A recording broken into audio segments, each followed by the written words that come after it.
And we're live. Woo! Sabrina, thank you. First of all, thank you so much for taking the time today. Thank you for working through scheduling. Thank you for working through these 9 minutes of technical difficulties. I appreciate you being a trooper. No, thank you so much for having me. I totally, trust me, technology and I am Mr. Magoo when it comes to it, so I get it. This is actually my first ever Zoom episode in the studio. So, and I got to tell you, the threshold for me to have somebody in a Zoom episode means I actually really, really want to have them on. So I was very excited that we made this happen. Sweet, man. I really appreciate it. Yeah, if I were in New York, I'd be sitting right next to you. But I made the silly decision to move to California. Well, I told you that too. I said, when are you coming? And you're like, probably not anytime soon. So I'm like, all right, fuck it, let's do it. But if anything, that just means that there has to be a sequel later on. I told you a few seconds ago, is there a little tidbit, little story, little something the world doesn't know about you from what's already out there? Yeah, so I think very few people probably know this about me. I actually moved to New York when I was 18 to be an actor. And I thought that was going to be my future. I went to acting school for 2 years. I actually am a very proud college dropout. I dropped out to 7 different schools. I just kept going back. And I was like, this just isn't for me. And I think I enjoyed the entertainment industry and being in front of people, but I didn't necessarily need to do it as an actor. And so that is when I was about 24. And my dad had to sit down with me and was like, yo, are you going to get your life together? What are you doing here? You're floating. And I was like, yeah, you're right. I need to do something with my life. And that's when I went to business school, started my clothing company. But it's a past life that most people have no idea anything about. So you were in and out of, is it actually 7 schools? Oh, yeah. I 2 in Florida. I dropped out. Then I moved to New York. I went to Marymount Manhattan for a day. I went to Lee Strasberg, Stella Adler, Maggie Flanagan. I went for a day. Yeah. I went to all the classes and I was like, nope, not for me. I went home and I called my mom and I was like, I have so much homework. I was 18, or 19, I just moved to New York and I'm like, I don't want to fucking do this. Wow. That's, you didn't think that after the 3rd or 4th school that maybe the school in general was not calling? Think coming from immigrant parents that really put importance on school. And even ironically, though, my dad didn't even go to college. My mom got her master's and then ironically, she's the one that didn't end up working. So it's always been the running joke. But I think for me, I looked at school as it was a purpose. It was something for me to do. That's the next step you take when you leave high school, right? Versus now in my, many years later and understanding now, I've come to the realization of no, not everybody is designed to sit in a classroom and learn that way. Other people have so many talents and skills that they could utilize and learn in the real world, living in New York for 12 years versus sitting in a classroom. So it just took me, 7 schools to figure that out. Hey, but now you're doing well. And so I guess it took seven schools to figure it out. Totally. And I'm super grateful for every experience because by doing acting school taught me how to be an improv and how to be in front of the camera and how to have different intonations when you're speaking. And now, doing what I do, I can just seamlessly turn it on. And I'm super grateful for those experiences because I don't look at anything that's happened in my past as why did it happen to me? I look at it as why did it happen for me? And so I try to learn and grow from every experience, which includes dropping out of school over and over and over again to then find my passion and purpose and be able to now navigate that for a future.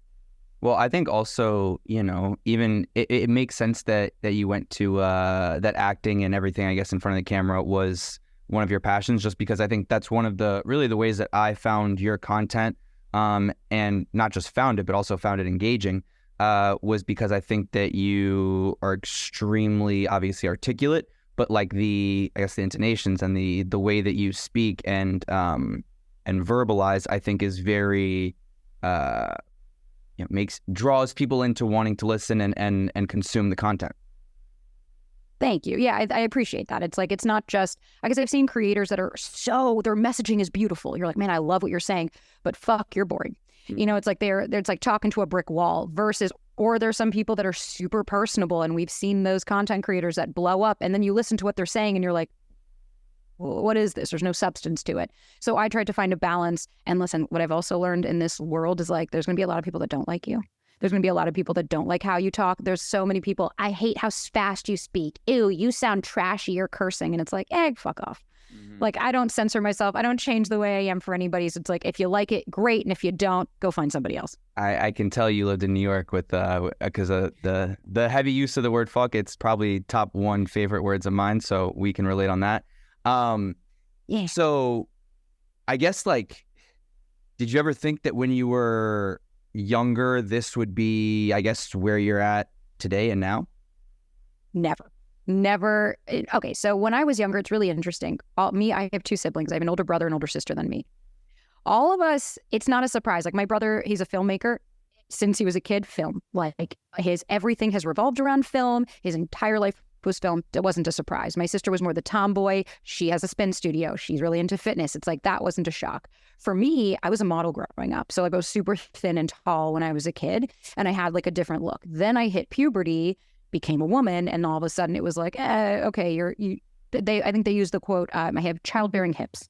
So self-esteem was something I struggled with for a long time, and trying to fit in, especially with like the Victoria's Secret models and like that generation that girls my age kind of grew up in. It was really hard for me to find a place of where I belonged, because I knew I didn't look like that, and I knew I never could unless I removed a rib, which, at the time wasn't an option. And so I had to kind of, for me, it was a lot of floating, a lot of flailing, which is why I think when I was in high school and I started doing musical theater, I was like, oh, okay, I enjoy this aspect. If you told me then that years later I would have a clothing company and I would be doing dating coaching and having a podcast and doing all of this, I would have told you were fucking crazy. But it's one of those, like, what I've learned while kind of this whole journey is like not attaching to the outcome of anything, because 6 months ago, truthfully, between me and you, my life, I felt like it had ended. Like, my dog of 10 years passed away, and I thought, like, that's it. I'm fucked. I'm at rock bottom. I didn't have, like, my clothing company was, in a tough space because of economically what was going on. And now 6 months later, to have a completely different life and everything mushrooming and growing in a different way is a true testament to, like, not attached to one thing and self-identified to one thing of maybe that you were doing since you were a kid or all of your life, that at any point you can have a change and a growth, and so much beauty can come from that. And being okay with, like, it's not a failure just because when I was little, I didn't necessarily think I'd be here, but it's really an opportunity for me to explore different avenues of, like, what are gifts that I have that I didn't even realize. And so the dating coaching is something that's completely recent. So the coaching kind of started about a year ago unofficially. So because I have a clothing company called Software, I, was doing tons of stuff around that. And I would always do panels and podcasts and interviews. And so many people, I remember George Foreman 3 is a friend of mine, and I was at his gym and we were just talking, and he looks at me and he's like, yo, dude, how do you not have a podcast? And I was like, nobody gives a fuck about what I have to say. That was my limiting beliefs and my core wounds that I was working through to think that, who am I? So then when I started, I was just coaching, one a week, 2 a week. It started to grow. And it was just people reaching out to me of like, hey, I like what you have to say. I like your mindset. Can you help me with that? Then when I started on TikTok, that became exploded. And all of a sudden it became something to where then the coaching became more and more of demand, to where now I'm booked out almost consistently every week. And it's mushroomed in a place that I just didn't expect, but it's also not my future. Like, I'm doing it now because I enjoy it, but it's not a business that I'm trying to grow out. But that's the fun of all of this, is like exploring new avenues and seeing what you like. And why not grow it out? My passions just don't lie there. I love doing podcasts. I love speaking to people. And with coaching, it's a lot of listening, and it's a lot of hearing other people and trying to help them through. And it's not that I'm not good at it. It's something I love and I enjoy, but it's also not sustainable. Like, there's one person of me. So I can only reach so many people. And it's like, and then you have to start hiring your prices to start compensating for the fact that you're just one person. And for me, it's just not really in alignment with where I see myself going in the future. It's something, like I said, I love to do right now, but I don't know that this is my calling forever. I think that there's other things I could do that will help more people and be beneficial while still continuing on with the same messaging. So would you say that software is your principal passion? Actually, no. I love software, don't get me wrong, but I started it after my mom got sick, and I was kind of a different version of myself. And my sister was really involved with it, and then she stopped being involved with it. And like, I love my company. I live and breathe and die that stuff. And like, I've been running it for now, it's our 5th year. But I've realized, I think, with the podcast and the dating stuff, that I just really align with it more. And I think because it's me. Software is not necessarily me. I don't think I would identify with the style as like something I would wear on a daily basis, even though I wear software all the fucking time because I love it. But just like I'm really loud and bright and I wear a lot of colors, unless I'm in New York and I'm wearing all black. But I'm usually doing something fun. And software is very minimalist. It's very simple. So I think now with the podcast and with the coaching, just everything, with everything that I'm doing now feels like it's more in alignment with me, where I can actually be my authentic self and share my messaging with people and not have to water it down or kind of be behind something. It's really just like dick on the table. This is who I am. When did you know that you had an acute sense of being able to give dating advice or coaching? I don't know what terminology you like to use. In a 6 of 1.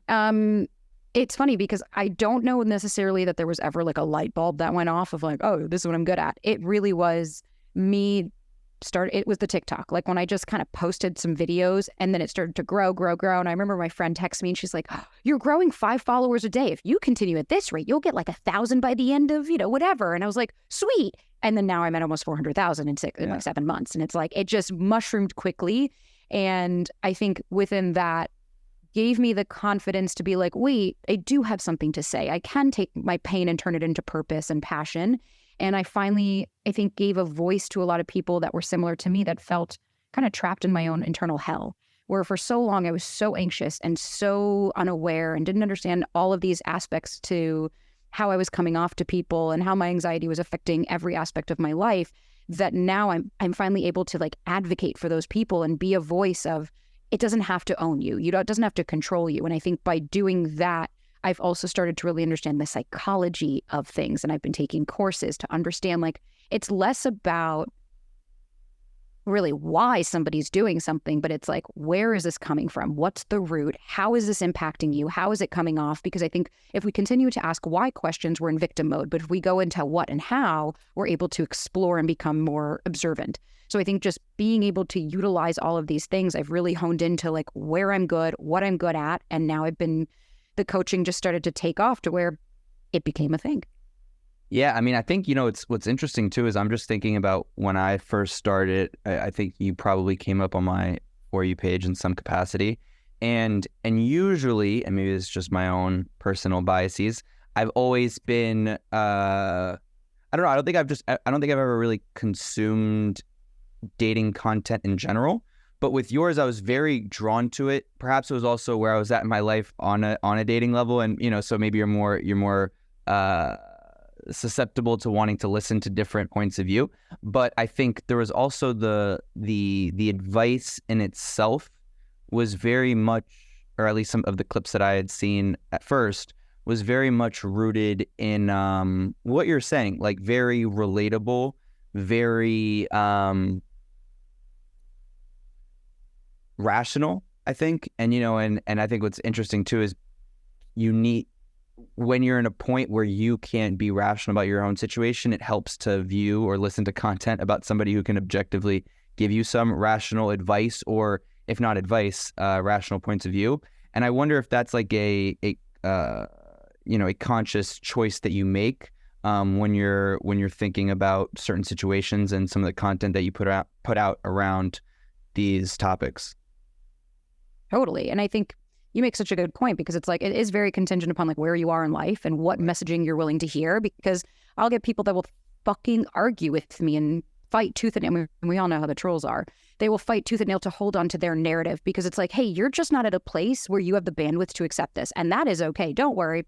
We'll be talking in 6 months when you start to have I see what she's saying.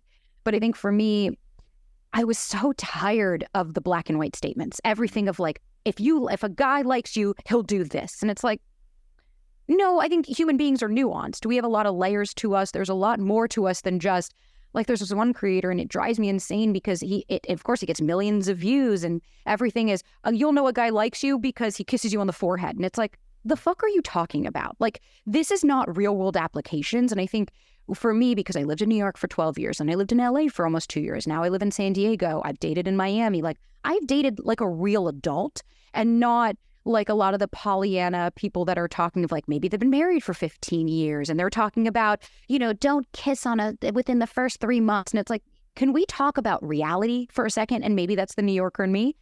But when I'm creating content, there are certain pieces where it's like, no, I'm very adamant about like the texting and dating and certain components of like, no, I've thought about this. There has been a lot of psychological studies around this, but I also utilize like, what have I learned in therapy? What are actual applications that have helped me get to where I am? Because there's a lot of people out there that are going to give you advice that they've never taken. And so talking to some people where it's like reading a textbook. Yeah, that sounds fine and dandy, but can you relate that into real life? And I think a lot of people are missing in their life that one person's going to call them out. It's like a lot of people, we get so into our heads. And when you get out of your prefrontal cortex and you get into anxious brain and you start to ruminate, and you start to create these narratives, it's really important to have somebody come and be like, hey, snap the fuck out of it. Come back here, look at me, and let's talk. Versus everybody that's just like, yeah, see, well, if he wanted to, he would. And it's like, that's not helping anybody. It's not giving real world applications. And it's also about, for me, it's not about how do you elicit a response from somebody else. Because if I see one more video of like, how to get a guy to do this, how to get a girl to do this, it's like, hey, how about we stop focusing so much on everybody else and maybe start focusing on ourselves? Because it's not just can't find the right person. It's like, no, you just haven't become the right person. I guess my other question in that is, if you were to create a relationship from scratch, right, with two individuals, what would be the initial, I guess on both sides, the initial traits or foundations that you would, in an ideal perfect sense of building a healthy relationship, what would be those traits or behaviors that you would make sure are there to make sure that relationship is starting on the right path, right? Because I think that even going through this exercise, for hopefully somebody listening, can put it into perspective for them in their own lives. Totally. I get that so often. Like, what does a secure relationship even look like? And it's like, at the end of the day, it's a couple of things. One, it's making sure that both people are intentional about the way that they date, that there is a reason behind what they're doing. Because a lot of people, I think, enter the dating world of like, I'm dating to get married. And it's like, so you're outcome driven. Well, that's not intentionality behind it. You're just willing to take anything because you want a specific outcome. So what happens is you then project onto somebody and you want to create them into the version that they are because they're there. Scarcity mindset starts to play in. Like, there's a whole slew of things. So I think if you're going to start off with a clean slate, like, what does a secure relationship actually really look like? It's emotional availability. Are both of you doing work on yourself privately to be able to express your emotions clearly and concise? Are you able to sit in your emotions? Are you able to articulate that? Are you able to identify, is it a trigger? Like my friend Masha, she's an amazing nervous system coach. And she always talks about like, is the trigger a real tiger? Is there actually a threat there that your nervous system is starting to get dysregulated? Or is this a stuffed animal that you are projecting all of your old bullshit of what you went through as a kid, all the past people that you've dated? Now that's become this next person's problem. So I think off the bat, emotional availability, the number one thing to be really looking out for when you're dating. I kind of have a thing of like, how do I want to feel with somebody, not how I want to feel about them. So you need to feel seen, heard, and understood. You feel safe with somebody. There's reciprocity. There's consistency. And what that really means is like consistency. The person you go to bed to is the person you wake up to. That it's not one day they're really hot and cold and the next day they're not. And then the next day they're this. It's like they show up the same way every day because somebody that's consistent is also in control of their own emotions, which is a fucking adult trait to have. So when shit hits the fan, they're not screaming at you. They're not popping off. They're not going super avoidant and removing themselves from it. They know how to sit in it and be able to handle their own shit so that it doesn't affect you. So those, I think, would be baseline on how to start a secure and healthy relationship. I think the issue though is to like, what do you, when you have clients, I'm sure you probably have literally every day that ask you this, is it's so hard when emotions and feelings are involved for you to sometimes see through those realities, right? And I think people struggle to listen to their gut at times, or sometimes their gut might fail them. How do you then, I don't want to say backtrack, but then realign to be able to do that? So at the end of the day, like nobody is in your brain besides you. So it's like, if you don't have a self-awareness, which is the number one and most important aspect to cultivate, if you are not able to, at the very least, be able to differentiate, okay, is it my gut reaction? Is this person actually being a fucking asshole to me? Or did they just actually say something rude to me? Which is, a gut reaction is very calming. Think about it, like, you know, fight or flight. When you're going through, maybe not for you, but for women, it's like when I would walk in New York and you'd see like a group of sketchy dudes at the park, you're not sitting there with like a whole narrative that starts to play in your head. You look and the first thought you have is get the fuck out, like run. And that is your nervous system doing exactly what it's designed to do, which is keep you safe. So it alerts you, hey, this doesn't sound right, and you go. Versus the anxiety and the narrative is, it's literally you create a story based around it and you start to feel it in your body. So what's really important is, why do a lot of people not feel better? They intellectualize healing, but they don't feel it. So if you're not able to differentiate and discern between, wait a minute, I felt this before, I've been here before. So like, you're dating somebody, they don't text you. That's the number one thing. I didn't get a text this morning. I didn't get my good morning text. It's like, okay, what does that mean? So what did you feel it in your body? Well, so the trigger was, okay, I didn't get my text. How did that feel in your body? Well, my shoulders started to tense up. My heart started to race. My palms got sweaty. I started to think, okay, and cool. And then what was the narrative that started to play? That is really where you start to see, it's like, oh, well, he didn't text me. That means he must have met somebody else. Oh, that means he doesn't like me. He's not that into me. It's like, okay, cool. Where are the facts to back that up? Let's put those thoughts on trial. Where do you have facts to back that up? Well, I don't. He just didn't text me. Okay, well, do we have any contrary beliefs that we could do here? Well, yeah, I mean, I just saw him last night and we had a great time. Everything was great. And he said he loves to see me this weekend. Okay, cool. So then what this means to me is, you've just created that narrative. Where did you learn that? Where did you learn that because somebody that it usually then starts to stem into, well, I'm scared of being abandoned and I'm scared of being rejected. It's like, there's that core wound. So if you can cultivate enough self-awareness, which takes practice, like I'm painfully self-aware to the point where I know I can feel dysregulation within seconds. I know how it affects my body, and I can instantly just be like, wait a minute, I'm dysregulated, something's going off. And so if you can start to befriend your nervous system and really understand it's trying to keep you safe, and instead of getting mad at it, start to look at the not the why, but the how and the what, then you can really start to piece together like, oh, I understand where this is coming from. And what you're also doing is you're training your nervous system to now feel safe in those kinds of circumstances so that you can be the adult and drive the car and not have that little wounded child be the one making all these decisions. So would you say that like the true training is the moments of self-awareness? To me, what like doing the work actually is, like, where does this happen? It's by being, first off, it's the self-awareness. Second off, like, okay, so it's a catch-22 here, because it depends on who we're dealing with. If we're dealing somebody who's super avoidant, let's say, and their number one thing is that when they're dysregulated, they remove themselves. So they go. That's it. We've all been with those dudes or the girls that when things start to get serious, or when you start to say, so, you know, where do you see this going, or whatever the conversation is, they remove themselves and say, I can't do this. They're dysregulated.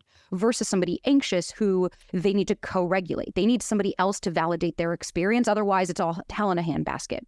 So if you're dealing with somebody avoidant, their most important step is the self-awareness around this, and then to be able to say, what's scaring me here? Why do I feel that I'm going to lose my independence? Where is that stemming from? And for them, it's to learn how to co-regulate, to come closer with their partner and to be able to express themselves. Hey, that was really triggering for me, and this is why. I know this has nothing to do with you. I just wanted to share that.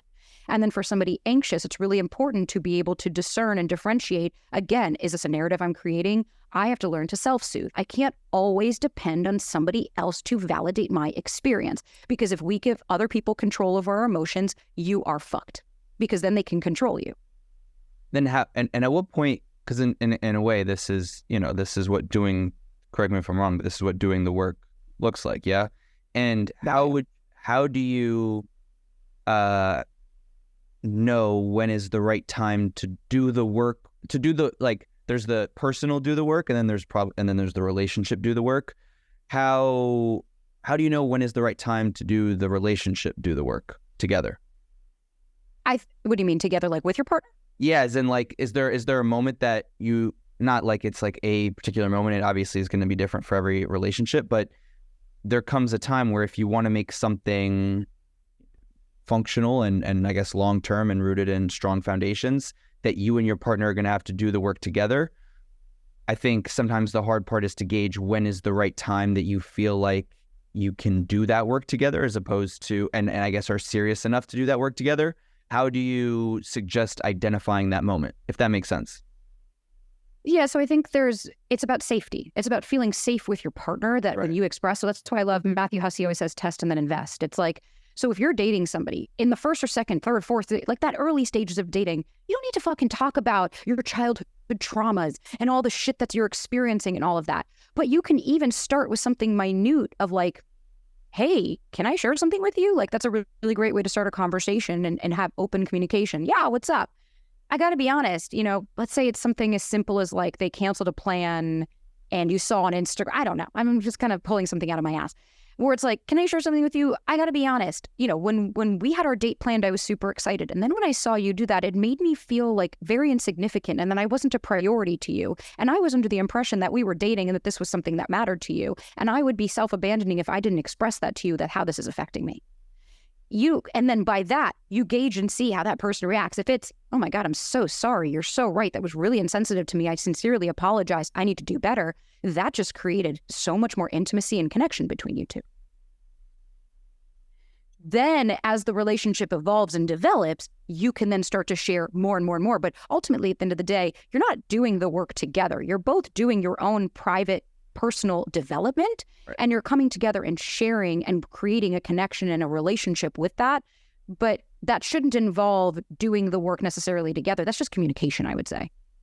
Do you feel like, and maybe this is more relevant for me because I think in recent times this has been something at the forefront of my mind and my experiences, is this idea of going slow versus fast. People, and I don't know why it's also just been popping up on my TikTok feed as well, because TikTok knows everything at all times, obviously. But what is your gauge of what too fast can look like, if there's such thing, or too slow can look like, and trying to find that happy medium where sometimes something might just feel right, but also if you want it to work, finding ways to make sure that it's at an appropriate pace. I guess just the entire gauge around this idea of putting time or a metric to the earlier part of a relationship. Yeah, because it's such a great question because it's such an important component of a relationship. And so there is absolutely too slow or too fast. And I don't have like rules. It's not like, okay, if you don't see each other twice a week, every week, then it's fucked. It's like, we're humans. We have schedules. But I think there's an element of consistency. So when it comes to what does going slow mean? It doesn't just mean that you don't see each other. Going slow doesn't mean we text once every 2 weeks and I never see this person. It's like, no, that's just casual. That's that person keeping you as an option, not the choice. Going slow is, I don't want to expedite the stages of a relationship before I actually fucking know this person. So like my boyfriend and I, for instance, we're going slow in the sense where we've been together 6 months. We're just now talking about moving in together at the end of the year. Of like, okay, hey, what's the next step of our relationship? We don't talk about marriage and where do we want. Sometimes we'll mention little things of like, oh yeah, would you want that? Oh yeah, me too. But we're not trying to expedite the stages of a relationship because both of us are very intentional. We want to make sure that this is the right partner that we end up with and that we really get to know each other in a tons of different circumstances. Whereas when you're moving too fast, more often than not, you're chasing a feeling. You just want to feel you're not going to be abandoned, you're not going to be left, you're not going to be rejected. So it's great. Let me dive right on in. And that's where people will like it's a lot of love bombing too, where it's like you'll text all the time and you'll spend all this time together. And then what happens is then the check that you wrote has to be cashed. And all of a sudden, after maybe a month or a few weeks of this, where it's like, we were texting every single day. I saw them 6 times that week. It's like, yeah. And then the element of reality hit where the person's like, wait, now I'm actually getting to know this person. And it's by you create a false sense of intimacy because you, instead of trying to expedite and just fit as much as you can in the early stages, it's like, maybe pace yourself, actually get to know this person and identify how do you feel with them and not how you feel about them so that you can genuinely see how are they around friends and family? How are they when somebody says no? How are they when you set boundaries? You miss all that when you go really fast. And I mean, do you believe, like, are there ways also though that, or what would be identifiers of something that moves, say on the spectrum of slow to fast, a little bit faster, but healthier? What does that in manifestation and in practice look like? because there's some people, you know, like I do believe that there are people that click. I don't, you know, like to certain degrees, right? You, somebody that you might get along with and you just naturally find yourself speaking to each other every day or texting frequently. And instead of like, and I agree that love bombing, you know, there's ways of talking to somebody every day without telling them like, I want to, you know, be with you and get married, et cetera, yada, yada. But I think that there's also ways where people click and move perhaps a little bit faster in that sense. And I wonder if you think that there are ways or in practice moments that it can be that there's a healthy way to move. I mean, I think if you're seeing each other like 2 times a week, maybe 3 times, depending on the scheduling, fine, cool. You're consistent. You're like my boyfriend and I, we saw each other twice a week, every week. That was it. It was like once during the week and then on the weekend. And then I started sleeping over. Like it started to evolve and develop, but we still weren't doing the texting every day, more so because like that just wasn't his thing. He's like, I don't connect that way. I work in tech. I don't want to be on my fucking phone. The issue that comes into play, it's not the act of texting that is that's the problem. What happens is, one, it's that people automatically assume, well, we were texting every day, as if that's a commitment, as if that person owes you anything. So if you want to text somebody every day, there's also an element of, yeah, but this person doesn't owe me anything. This doesn't mean we're in a relationship. This doesn't mean that this has to work out. And this doesn't mean that this is now my person because we're texting every day. And I think so many people, then you start getting into the, well, but he didn't text me every morning like he always has. They start hyper-focusing on the behavior. Well, but he stopped texting me now. I didn't get my good morning this morning. I knew something was up. Then the narrative starts to play in. Versus if it starts, like my mom always says, if you start at 100, where else are you going to go? Mm-hmm. So if you come out the gate or you're seeing it, you're texting morning and night, and you get your good morning and you get your good night, it's like, there's no progression. You're not building. That person, again, is chasing a feeling. They just want to feel that they're not going to be abandoned or rejected. Versus if it's just a like, hey, I hope you had a great day, just finished work, super excited to see you this weekend, like talk soon. And then you're having that and like it develops and then it's like, hey, how's your day going? Good, thanks. How are you? You are an adult to know we're just maintaining communication in between dates. It's not that this is my person, this is my ride or die. It doesn't mean anything. And I think that's the caveat here, is that texting doesn't mean that that person wants a relationship with you. It just doesn't. Mm-hmm. Just because I'm sure you have had it where you could text a girl every single day for a month and then realize I'm not that into her. So that is where I think being an adult and being able to differentiate between, okay, cool, this is a nice healthy amount of banter. We're having a good little conversation. We're connecting, but I'm not attaching to the outcome. I know that this person, it might not work and that's okay. I'm an adult about this versus I'm going to get hyper fixated and focused on this person. And if it doesn't work, your entire fucking world crumbles because you were texting every single day. Right.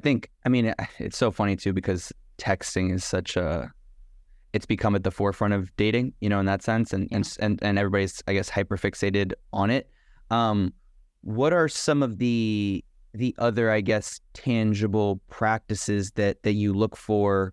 And this is perhaps even with when you're dealing with clients, to understand or to perhaps identify someone's true intentions. So I don't like to play detective. It's like, I will talk to me. What's really important on the first date is like, hey, what are your intentions with dating? Why are we here? And it's really important to have those conversations. And it's like, and for the people that are like, I would never, it's like, so then what makes you so uncomfortable about that? Where is the discomfort coming up? Because that shows an element of emotional unavailability. Is why is that so uncomfortable for you? Let's explore that. So off the bat, it's talking about, hey, what are your intentions? And then it's seeing, do the actions and the words align? It's not about the fact that a guy texts you every single day, but it's like, but how else is he showing up? Is he making plans with you consistently? Is he super excited? Is he sharing his excitement? Is he open and upfront about that? I think too, the issue with, I'd say anybody between the ages these days of 15 and 45, it seems that maybe I can't speak I can't speak on that experience, but is that there's an element of like gamesmanship, and that personally I absolutely hate, of, I gotta take X amount of time to answer this or Y amount of time to do that, or you can't do this after 2 dates or that after 4 dates, like whatever it is, and the chase. Do you think that how do we eliminate this? Because I think not that it's you or I's job to eliminate it, but like, I have so many of my friends too that when they talk to me and ask me for advice, which I'm always honored, is like, how do we eliminate the gamesmanship in relationships, period? So let's break it down, because I think that's such a great question. Let's break down really the psychology behind the games. Off the bat, if you are so hyper-focused on those little nuances, there's an insecurity that's showing. That's showing that you don't trust yourself. That you don't trust yourself, that no matter what, you're going to be okay. So that you have to play a game in order to keep somebody interested. Now, when it comes to the chase, let's think about it. The person that's chasing, they get their validation by them continuing to try. And that is how that they feel good. So that when they finally get that, there's my validation. Notice a lot of the times the chase, when does that lead to a healthy relationship? When does that actually lead to something secure? Sabrina, you and I alike. I agree. Doesn't. Exactly. So it's like, for anybody that's sad, I'm like, okay, cool. So if you're so scared of, if I don't do this, then he's not going to be interested, it's like, oh, I'm sorry, what's for you won't pass you. Then that's not your person. If you are so terribly concerned with that, then that's not your person. And the person that wants to be chased, again, that is you're gaining your validation because somebody is working towards you. So you feel like you are worthy because someone has to work extra hard for you. And the problem is that eventually that will collide. Eventually the chaser and the chasee will finally meet, because you can't just pretend this for the rest of your life. And that's usually why the person just gets turned off when have you ever heard, when I finally gave in to him, he wasn't interested, because he was chasing a feeling. He was never chasing you. He doesn't actually fucking know you. He was never trying to get to know you. That person was just chasing how you made them feel. Okay, so then how for somebody, how do you identify if that's the situation you find yourself in? What do you like? As in how can you identify if someone is there just to chase that feeling as opposed to you? Because I think a lot of people struggle. I think it's about, how are you acting as well? How are you showing up? Right. So if you're not being emotionally available and you're not sharing with this person anything about how you're feeling, you can almost bet your bottom dollar it's like they're probably equally as emotionally unavailable, because they're not saying anything. So if you're going to both meet at the table and both play these games, you're going to just keep bringing more people in that want to play. Versus if you show up on a date and you're like, I'm not doing this bullshit. If you text me, I'm going to text you back. If I have something to say, I'm going to fucking say it. I'm intentional with the way I date. I'm not scared to ask you questions like, how'd your last relationship end? What did it teach you about yourself? Mm-hmm. What's a project that you're super passionate that you're working on about that you're excited about? Things like that. What's something that you used to accept in relationships that you no longer accept? Those are questions that somebody emotionally available is going to be like, whoa, that's hot. You're super aware. Like, right. This is a great conversation, versus a guy that's like, Yeah. No, that I agree with 1,000,000%. And quite frankly, I think that's just not even just dating. I think that's just how relationships, point blank period, are create, like real ones, is when you cut through the bullshit. And because then I think that's the moment when the sense of, I think, and correct me if I'm curious to get your thoughts on this, but vulnerability or trust comes from being able to be vulnerable and accept the vulnerability, I think. Yeah. But it's safety. For a lot of people, safety. But do you think feeling safe with somebody? Do you think that feelings, because, and it always kind of pains me when I hear stories, whether it's friends or whoever else, where they're struggling to really identify if they feel safe or comfortable. Do you think that is purely gut or purely intuition?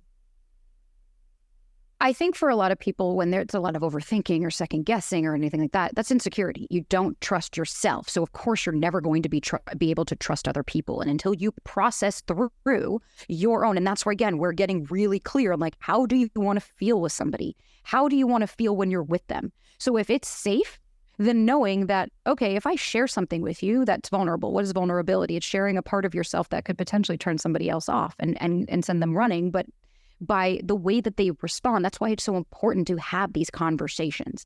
Like my boyfriend and I have really tough conversations a lot of the time. And at the end of it, sometimes we'll look. Who initiates? Like, I've never felt both. It depends on like what the circumstance is. He is totally he's a bit more avoidant. Like, when I had my anxieties, he's a bit more of an introvert, but he's incredibly communicative. Like, and he even said at the beginning, he was like, whoa, this is like, you are so communicative. So I really started that by when we'd leave, I was very open to be like, I had an incredible, like, so truthfully, we slept together on the first date. And when I left, I was like, I will never see this man again. And I was like, that's it. You know, the mentality. Do you think was it because of the fact that you slept on the first date? Oh yeah, I thought in my mind, like most girls, of like, he's not going to respect me and he's not going to want me.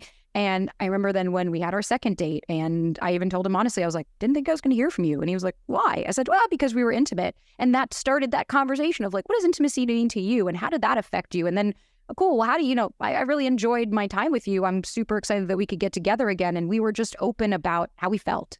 And so after the dates, I had no problem just being like, hey, I really enjoy your company and I think you're really lovely. I'm super excited to see where this goes. And that allowed him to then be like, oh, wow, okay, it's safe for me to express myself because I didn't judge him. And I created a safe environment for when he shared things, I received it and I didn't jump down his throat and I didn't accuse him. I was like, hey, thank you so much for sharing. That really means a lot. Is it easier or harder for you to apply some of the advice that you give others to your own dating life? Or I don't give advice that I don't take. I don't, everything I give, that's why I stand so firmly behind. And I think that's where the following has become, is because I could, especially with the anxious folks, I can pinpoint exactly what your fucking thought process is. I know exactly where your head is going. I know exactly how you're feeling. I know exactly what's going on in your body. So when I give advice of like, hey, okay, you're feeling anxious about this, try these 3 steps. People are, oh my God, you saved me. It's like, because I know what you're going through. Well, I think like what's interesting too is I think I'm one of those people that, and again, what I said earlier, I'm honored when my friends come to me for advice, but I just can't fucking take my own advice. I've gotten better at it, but I think like taking my own advice has definitely been a challenge at times. What do you recommend for me in order to, and it's not that I'm not self-aware in the moments. It's like, I just think in general, it's always harder to take your own advice when things are more emotional and are with regards to your life as opposed to somebody else's. Just to remain objective when it comes to you. Totally. And it's always easy to give other people advice and then you're like, those who can't do teach. I'd be curious to hear what if there's something specific that came to your mind of like, what was a circumstance that you told somebody but you didn't take yourself? Quite frankly, I think I think I've been quite good at identifying unhealthy behaviors in relationships for my friends.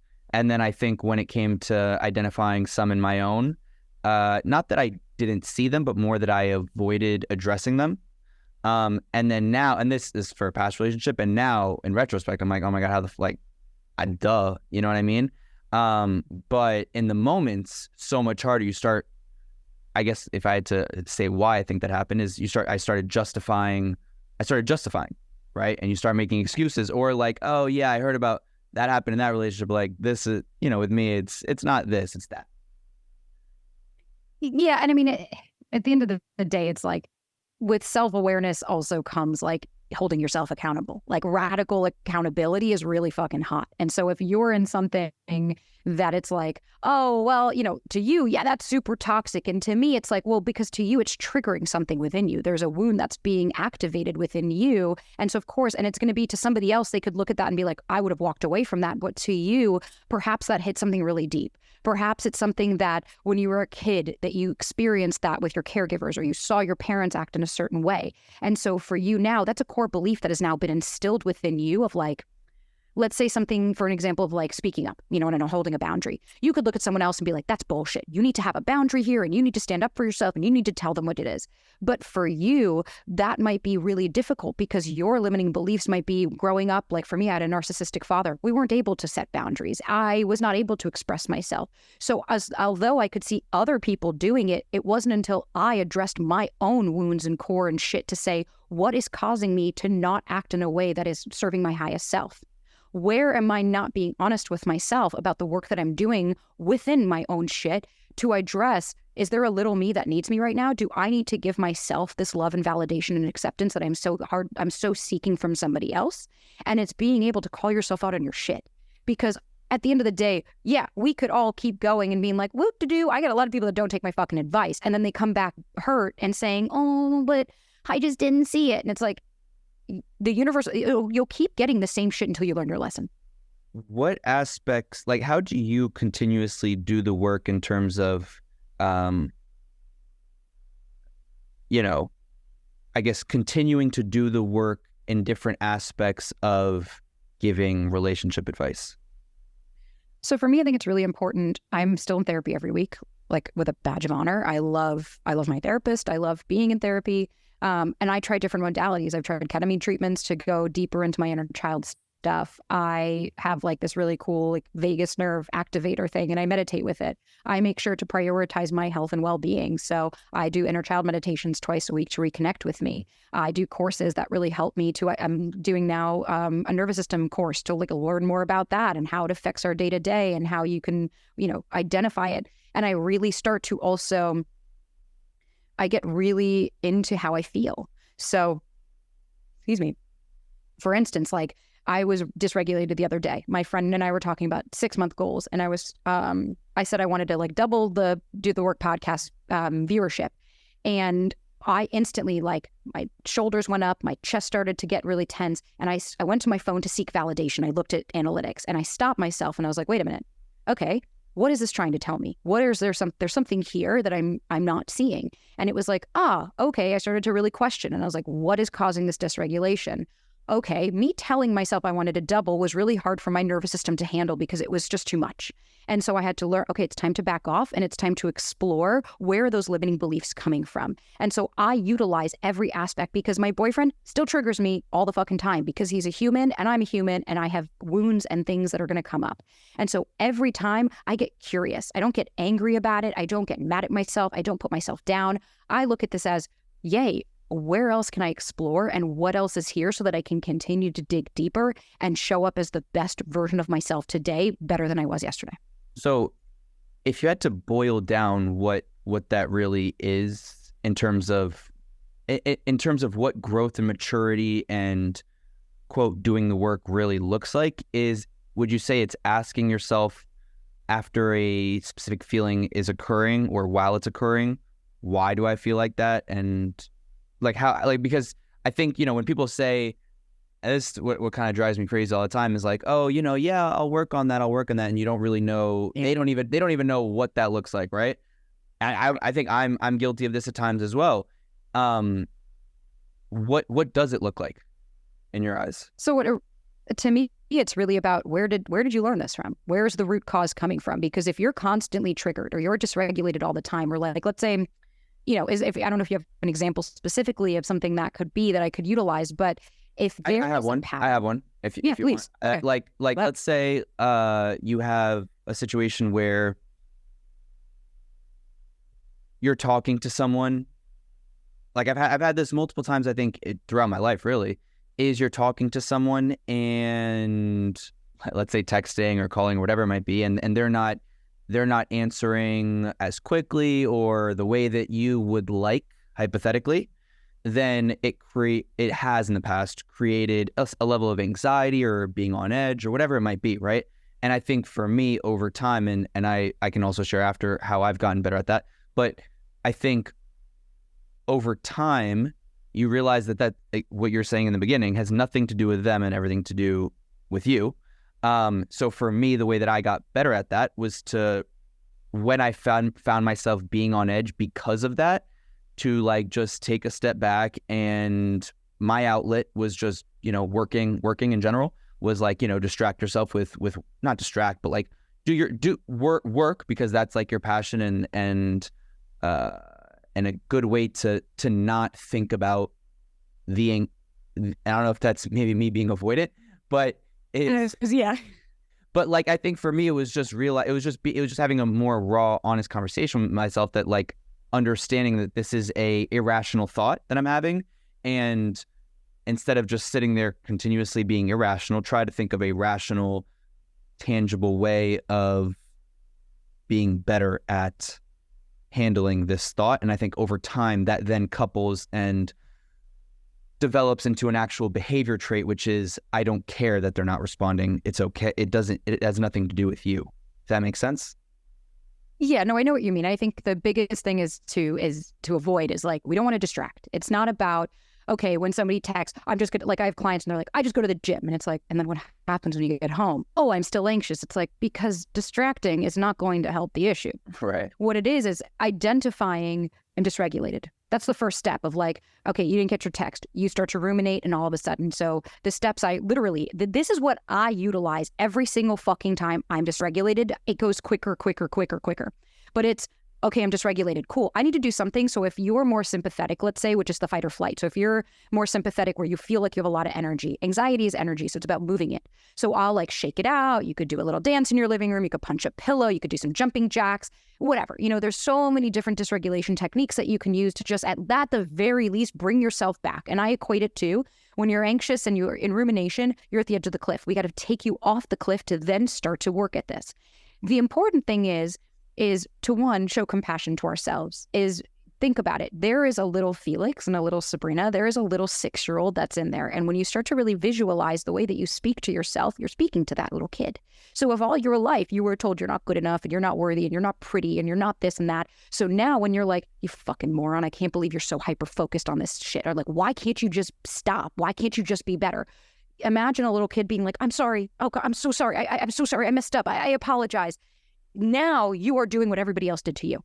So instead of blaming yourself and beating it up, it's okay. Hey, my nervous system is trying to protect me from something. So it's dysregulated because there's something here. What is it trying to protect me from? What is so scary? Okay, they didn't text me. Great. So what's coming up for me? I feel like they're going to leave me. I feel like they don't really like me. Okay. So what is that saying about you though? Well, that they don't like me. Is that actually what it's saying about you? What about maybe that they're working? Okay. So if this is something, because then you can start to really get down if it's like, it's an abandonment. Okay. And let me ask, and then I start to challenge myself and I'm like, what happens if you never heard from them again? Oh, well, I'd feel completely abandoned. It's like, yeah, but you'd be okay, right? Mm-hmm. I allow myself to feel. And that's the biggest thing, because again, what you're doing is when you literally start to challenge your thoughts and kind of play the back and forth of like the adult with the kid, because the kid is the protective part of you that is like, hey, I'm going to do everything I can to keep you safe, which means your nervous system is going to get dysregulated when we see danger. And what the adult is doing is to come in and say, hey, thank you so much for doing that. I really appreciate you having my back, but it's not necessary because I am here to say that's not a real threat. Mm-hmm. That person is working and that is not a direct reflection of me. And if it does feel like it's a direct reflection of me, where did I learn it? Okay, when I was a kid, my dad would do this, this. So then what I need to do is show up for me. What I need to do is let little me know, while I know that mom or dad used to do that or used to feel dismissed or used to feel that's not the case here. And what I'm doing is I'm showing up for myself and saying, you know what, no matter what the outcome is, I'm going to be fine. And that is really how you can differentiate between, again, is this a real tiger? Is there actually a threat in front of you that you're being played or someone's being disrespectful? Or is this a narrative that I've created because I'm so terrified of being abandoned and rejected that I am now acting out in a way that doesn't really align with how I want to feel? Do you feel that a lot of this advice, that there's a certain time early on in someone's life that they should be opened up to hearing things like this?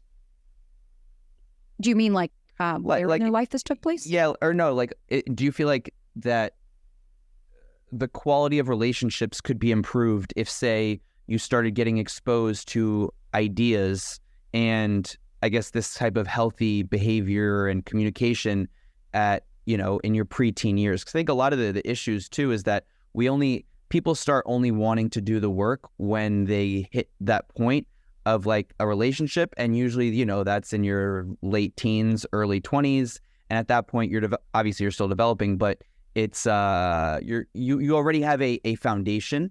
Do you think that there's a point that it could be more beneficial? Like if this was talked about more in schools or when you're more 12, 13, 14, so then you're not playing catch up when you're 20, 25, 30. So realistically speaking, the reason to attachment styles, what does that mean? It's just the way you attach to your caregivers. So when we say trauma, people are like, I had a perfect childhood. What are you talking about? It's like, no, we're not talking about big T's. We're not talking about the real, serious stuff. We're talking about the perception of a situation. 0 to 7 is egocentric age. So whatever happens between 0 to 7, it is more dangerous for the kid to internalize, for the kid to think that their parents are dangerous. And it's safer for them to internalize, oh, it must be me. So like, for instance, your parents divorced when you're 3. And a lot of kids will grow up and, I'm not good enough, because to them, it's instead of looking at it as my parents were doing their own thing, because you're 3, you can't cognitively understand that. So you have ingrained already, it's me. I wasn't good enough. My parents didn't like me. My mom wasn't there. And it could be even something as simple as like my friend Masha, she was saying how she's like, I had great parents. They both worked a lot. And so she was like, whenever I'd express my needs as a kid, they would dismiss me. And she's like, so what did I learn? Is keep them to yourself. It's not safe to express. By the time you're aware of this, oftentimes it comes out in relationships. Would it be great if all of our fucking parents put us into therapy as kids? Great. But realistically speaking, I don't think that there's a cognitive awareness of this until you're faced with something that triggers you to go, oh, there's a wound here I didn't understand or realize. And where does that usually come out? When you're dating and when you have one failed relationship after another to go, wait a minute, there's got to be something else here. I love all that. And quite frankly, I think I could talk for hours and ask you a trillion more questions. But for time's sake, how do you continue, I guess, your own, and you mentioned some ways that you do your own personal growth and self-awareness, but in terms of a brand and business and I guess just that personal development at every single level, how do you approach that? And do you ever think about, how to get to where you want to be? Or do you ever just try to stay more present in that day to day? So because I'm super anxious and I've always been scared of the future, I have been practicing more to be more mindful and in the moment. So it's like, I have goals, but I am not going to hold myself to them as, oh, you're a failure if you didn't reach this. So for me, I'm just taking it day by day. Like every day I wake up and I just kind of create the content that day I feel resonates. Right. Or I'll go live on TikTok and I'll see 20 people talking about the same thing. I'm like, there's an area of opportunity here. You guys need this. Great. Let me make it. And it's like, of course, there's some strategy. Like I just signed with an agency and it's like, okay, cool. So like do the work is growing and this is growing and that is growing. But even overall, it's really just, how can I continue to show up as myself and what can I do for myself that I can still also share with other people that is beneficial to growth? And I think that's why this is all taking place, is because I started the TikTok by talking about me and my boyfriend tech guy. And I would just share stories. And I think people started to relate of being like, oh, whoa, wait, you were able to like challenge your thoughts when you were doing this and move on from it. And it's real life application. So if we broke up tomorrow, I'd be able to share about that experience. And if we got married in a week, I'd be able to share about that. And I think just keeping it really authentic to me is how I plan to grow, because I'm not going to censor myself. I'm not going to change myself, and I'm not going to change the way I speak. I am always going to be myself unapologetically. And I'm just all I have is right now. So I'm just going to keep living in that. I love it. Sabrina, thank you for taking the time. Thank you for putting out, honestly, and truly, I'm not someone that, I try to stay as off as social media as much as I can in terms of just because it takes too much time, but I genuinely enjoy consuming your content. So I thank you for that. Where can people find you other than Do the Work podcast? Software on Instagram, or We Are Software, I believe, is your clothing brand on Instagram. Wear Software, excuse me. Can't read. And where else can people find you if they want to get in touch or book any type of coaching or any type of business? This is the time to let people know. Thank you. Yeah. So Sabrina.Zohar on Instagram or TikTok. There's a Stan store on my link. So you could always book that, ask a question, book a one-on-one. Do the Work is on Spotify, Apple, or Amazon. And yeah, I mean, it's all the kind of the same social handles, and wearsoftware.com. So pretty much if you tap into anything, you'll get me. So that's the fun and exciting part of being a small business. But thank you so much for having me. And I'm so grateful that I got to be able to share this with you. Yes, for sure. And you'll have to let me know next time you're in New York, and we'll have a little bit more time in studio. Oh, fuck yeah. A part 2 coming our way. I just need to get over the East Coast. Awesome. Thank you so much, Sabrina. Thanks. Felix. Sweet.